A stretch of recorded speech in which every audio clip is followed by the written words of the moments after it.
launched into the deep. Soon, we'll be lost in its immensity. Before the hull of the Pequod rolls side by side with the hull of the great whale, I'd like to provide some context about whales in general in order to fully appreciate the revelations to follow. This is not going to be easy, as the classification system of the Leviathan is chaotic, but we will hear what the best and latest authorities have been saying. 1. Sperm whale. This whale, also known in the English of old as the trumpa-headed whale, the anvil-headed whale, the macrocephalus in academic jargon, is by far the largest toothed inhabitant of the globe. The most formidable of all the whales, the most majestic looking, and the most valuable in trade, yielding the substance spermaceti, from which it gets its name. The name is scientifically absurd. Centuries ago, before the sperm whale was known, spermaceti was rare, being only used as an ointment or a medicine. One would obtain spermaceti from a pharmacist, as today one would obtain an ounce of rhubarb. Over time, as the sperm whale became discovered, and the name was kept by dealers, no doubt to boost the value of its trade. Please, during the lecture, silence all cell phones or pages. Thank you. 2. Right whale. The right whale is, in one respect, the greatest of the leviathans, being the one first regularly hunted by man. It yields whalebone, or baleen, and the oil known as whale oil, an inferior product. The right whale is also known as the Greenland whale, the black whale, the great whale, the true whale, the right whale. There is some obscurity within the identity of the species, so it is often misclassified, reclassified, or declassified. What then is it? It is the whale hunted by the English and the Dutch in the Arctic seas. It is the whale hunted by the Americans off the Brazil banks in the Indian Ocean and off the northwest coasts and in all parts of the globe known as right whale cruising grounds. Some pretend to see a difference between the Greenland whale of the English and the right whale of the Americans, yet they precisely agree on all features and have presented no differences on which to ground a radical distinction. It is by these relentless subdivisions that departments of natural history become so repulsively intricate. 3, the finback whale. The finback whale, also known as tall spout and long john, has been seen in almost every sea and is the whale whose jet is most often identified by passengers crossing the Atlantic to New York. Its most identifiable characteristic, the fin, grows 3 to 4 feet long from the hind part of the back, protruding straight up, is angular and very sharp. Even if none of the rest of the creature is visible, the fin can be seen protruding from the water, casting shadows upon the rippled surface. The circle around the fin resembles an hourglass, with its own style and dial and wavy hour lines. The finback is antisocial. He's a whale hater, the same way that some men are man haters. Very shy, always solitary. The finback rises unexpectedly in the remotest and most sullen waters, his great spout majestically shooting up like a spear on a barren plain. His extraordinary speed in swimming defies all pursuit of mankind. The finback is the indomitable Cain of his race, bearing for his mark that style upon his back. While this nomenclature may be effective in classifying whales for our purposes, it is in vain. It is in vain because it is impossible to base a classification system of the Leviathan based on the baleen, hump, backfin, or teeth. That said, those parts or features seem better adapted to base a system of cetology on than any other difference which the whale and its diversity presents. How then? The baleen, hump, back fin, and teeth. These are things that are evident among all sorts of whales, and with little regard to the nature of their structures in any and more essential details. The sperm whale and the humpback whale each has a hump. There the similarity ends. The humpbacked whale and the right whale each has baleen, but there too the similarity ends. It's just the same with all the other parts. In all sorts of whales, they form such strange combinations, by all general classification formed on such a basis. On this rock, all whale naturalists have split. What is left to do then? Nothing. But to take hold of the whales bodily, and in their entire volume sort them that way. And this is the bibliographical system adopted here. And this is the one I have laid out, for this is the system that works. But now, I leave my cetological system standing unfinished. I never finish anything. This whole thing is just a draft. Not even, it's a draft of a draft. Time, strength, cash, patience.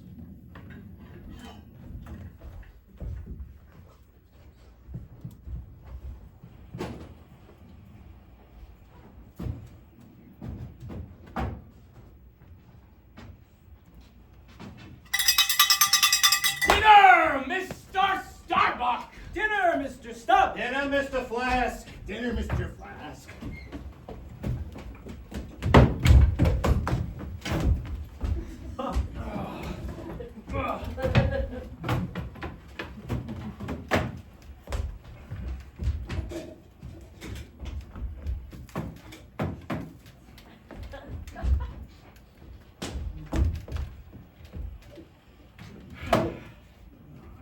Good boy. Okay. What happened to him? Oh, him? He got a promotion.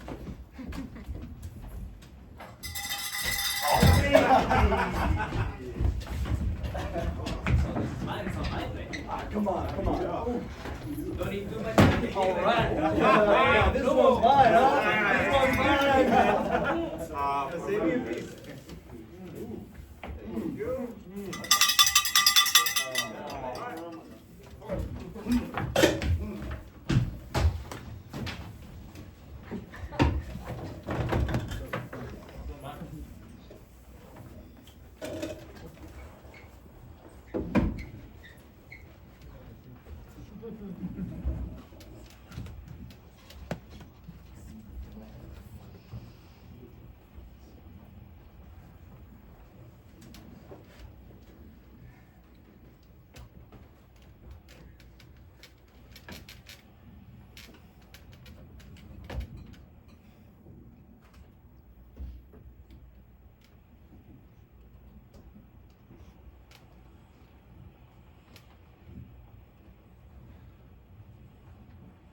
On a long 3 or 4 years voyage, total time one spends on the masthead would be equivalent to several months. It's about as comfortable as standing on the horns of a bull. But that sentiment is countered by the serenity of the sea. I kept a terrible watch.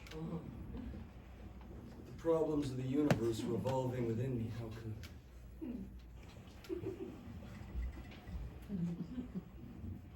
You are not alive. Within you there is only the rocking of the ship, which is influenced by the rocking of the sea, which is given by the inscrutable tides of God. Send everybody up! Masthead's there. Calm down. Any day now, rookie. It's been months and you haven't raised a whale once. What happened? Left your opera glasses at home? Oh, lose your glare once and your whole identity comes rushing back in horror. What do you do when you see a whale, men? Stick out for him! Good! And what do you do next then, men? Lower away, you get after him. Good! And And what tune is it do you pull to, men? Dead whale or stove boat? Aye!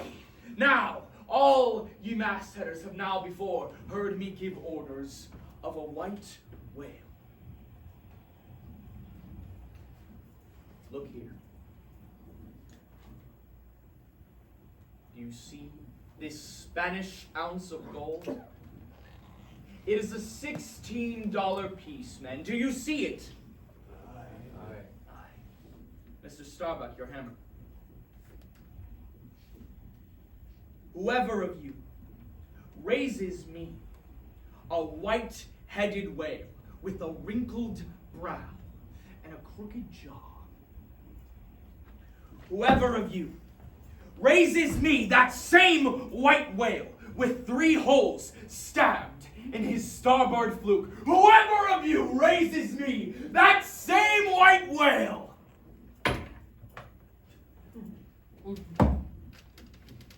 he shall have this gold ounce. He shall have this gold ounce! All right. It's a white whale! A white whale, men! Skin your eyes for him.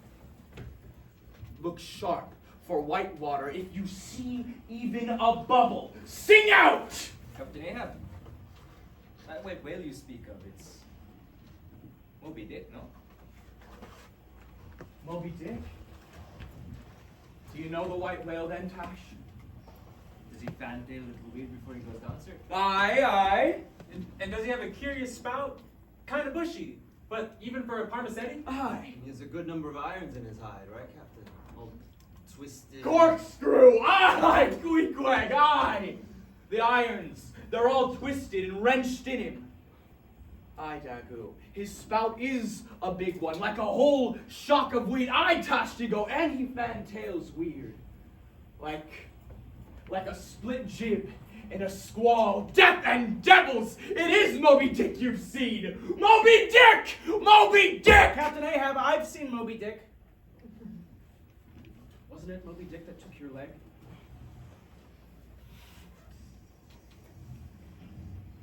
Who told you that? I, Starbuck. I, my heart is all around. It was Moby Dick that dismasted me. Moby Dick that gave me this dead stump that I stand on now. Aye.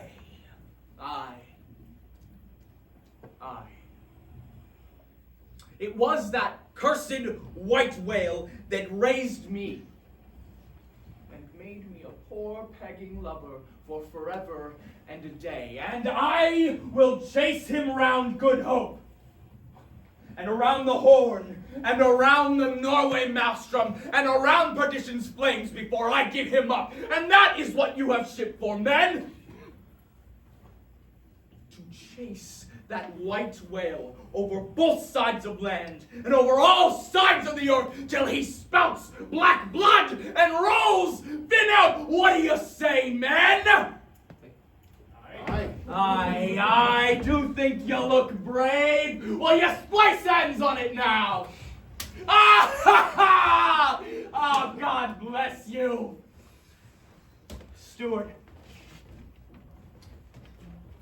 go draw a great measure of grog. Mr. Starbuck, will you not chase the white whale? You're not game for Moby Dick. I'm game for his crooked jaw and for the jaws of death too, if it is in the line of business that we follow. How many barrels is your vengeance worth to you, Captain, even if he could get it? It's not worth much on the Nantucket market. The Nantucket market. Starbuck, come here. You're overdue for a bonus, right? Is money the measure of a man? I'll have you know that my vengeance will fetch a great premium. Vengeance here! Captain, I'm a stupid animal that attacked him out of blind instinct. It's insane, Captain, to seek vengeance on a dumb thing. It is blasphemous. Insane. Listen to me. All these visible objects are like pasteboard masks. From each living act, there's the undoubted deed that puts forth the features from behind the mask. If man will strike through that mask! How can the prisoner reach outside except by thrusting through the wall to me, that white whale? It's the same wall shoved near to me.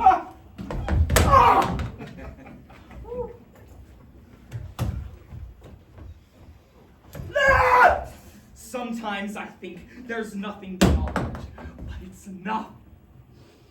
He tasks me. He heaps me. I see in him outrageous strength and an inscrutable malice sinewing it. And to me, that inscrutable thing is chiefly what I hate!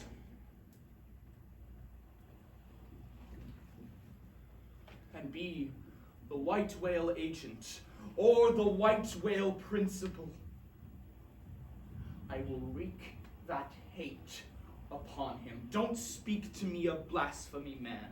I'd strike the sun if it insulted me. Look, Starbuck, look. The crew, are they not with Ahab in this matter of the whale? Aye! Stub. He laughs. It's just a strike of fin. Barely an achievement for Starbuck. What's more, you're the best lance of Nantucket. You won't hang back when everyone else's hand is in, will you? God! You have your reservations. I understand. Speak then, man.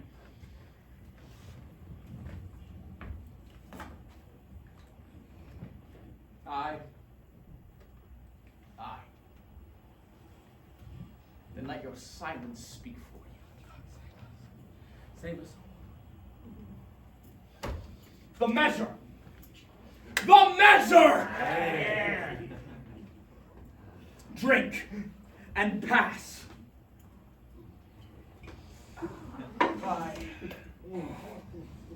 God bless you, men. Harpooneers! Raise your lances full before me now. 3 to 3 you stand. Lift those murderous chalices! Look, Starbuck, the deed is done. You, who have made parties to this indissoluble league, and you, who man that deathful whaleboat's bow. Death to Moby Dick. Death to Moby Dick! Drink and pray, God! Hunt us all down if we do not hunt Moby Dick to his death.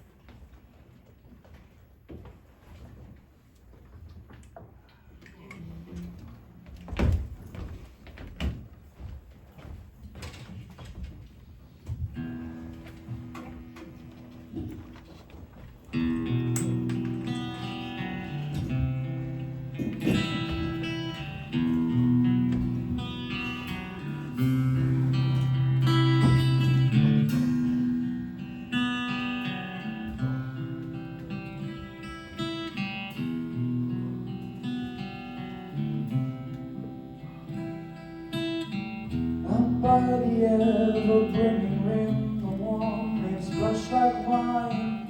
The golden brow pumps the blue, the shining diver dives. As she tiptoes down from noon, I feel her soul begin to rise. She wearies up the endless hill and rubs the dirt out from her eyes. Oh, how heavy is the head that has to wear gems. I see no flashes from it now. And if it's gold or if it's iron, it takes no weight up from my brow. Its jagged edge eats at my skull, and yet I just can't set it down. Rose again, heading for the edge. How do I talk him down from his sweet revenge, when in his eyes I saw a sadness that could drown 1,000 men, and in his cries the stings of madness and a pain that has no end? But yet there's hope somehow in time, Typho wide, just as the goldfish has at last to swim inside. The hated whale has every corner of the earth where he can hide. Maybe if I just give him time, maybe he will change his mind. This lovely lie, it's not me. A awfully mercies aches to me. I don't find joy in anything. I hate everyone and everything. What I did, I will, and what I will, I swear I'll do. They all believe I'm mad. I'm afraid it might be true. And then worms that took my leg, and fate will have to pay the due. No man can slip me off my course. They'll have to kill me. You shut me down, and I am a monkey. Somehow did I run and be ignorant. My purpose has been laid on iron tracks. My soul don't be the head, no turning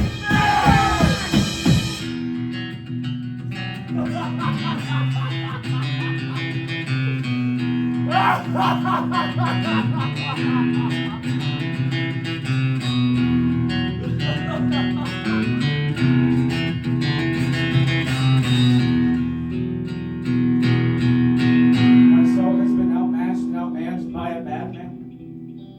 I think I see his end and feel that I should help him to it. There is something that has tied me to him, something that tows me with a cable. I have no knife to cut, oh life. I feel the horror in you, but it is not me. The horror is outside of me. And with the soft feeling of the human in me, I will fight you, you grim phantom futures. Death to Moby Dick. Oh God.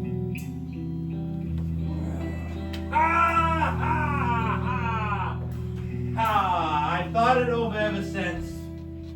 And that ha-ha is the final consequence. Why? Because the laugh is the easiest, wisest answer to all that's queer. And come what may, there's still a single comfort left. It's all predestined. What a stub. This here's a carcass. I don't know all that may be coming, but be it what it will, I'll go it laughing. Mr. Stubb. Mr. Stopper. Aye, just finishing a job. Coming.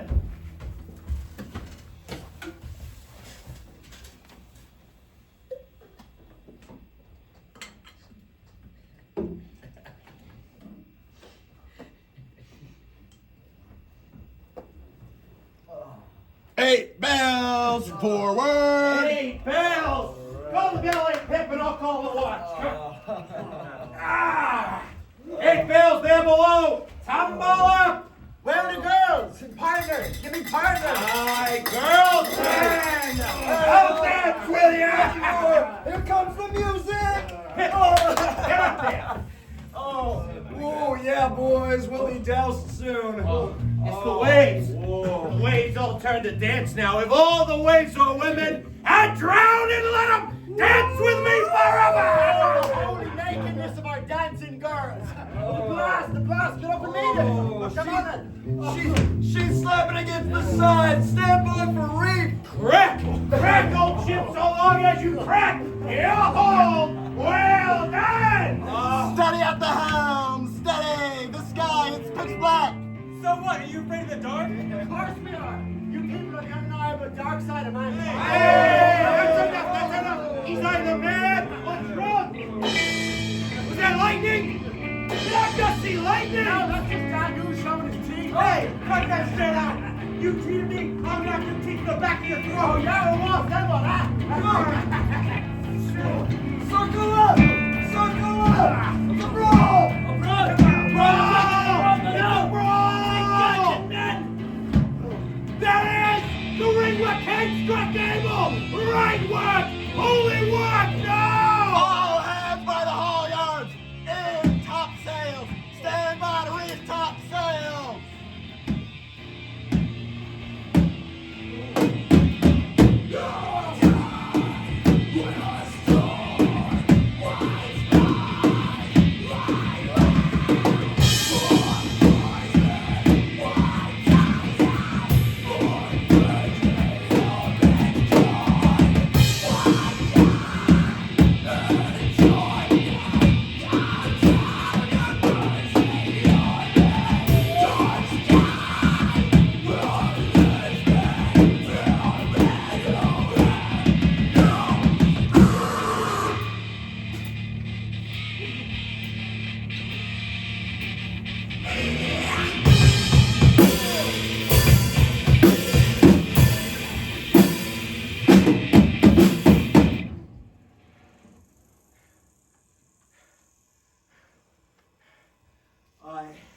Ishmael was part of that crew. My shouts went up with the rest. My oath was welded with theirs. The more did I shout, the more did I hammer and clinch my oath because of the dread in my soul. A wild, mystical, sympathetical feeling was in me. Ahab's quenchless feud seemed mine. Here was this ungodly old man, chasing and cursing Job's wail around the globe, at the head of a crew, chiefly made up of renegades, castaways, and cannibals. Wonder ye then at the fiery hunt?